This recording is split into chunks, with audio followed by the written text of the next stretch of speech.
Now let's add some colour. Flowers don't just make your garden beautiful, they attract bees, butterflies and other pollinators to help with your vegetable produce. Some flowers are especially forgiving, making them ideal for first-time gardeners. Marigolds are cheerful, colourful and incredibly easy to grow. They look wonderful planted alongside vegetables and bloom almost continually throughout the summer.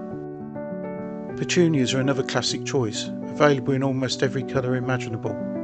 They flower for months with regular watering and the occasional removal of faded blooms. Zinnias are bright, bold and excellent for cutting, so you can bring fresh flowers indoors. Cosmos add height and movement to the garden, dancing gracefully in the breeze while attracting butterflies. Nasturtiums are one of my favourites because they're both beautiful and useful.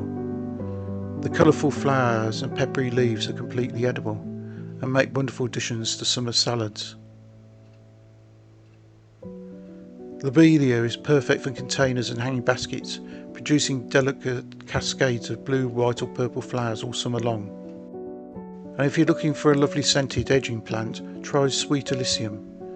Its tiny white, pink or purple flowers have a sweet honey fragrance and they're a magnet for bees or other beneficial insects.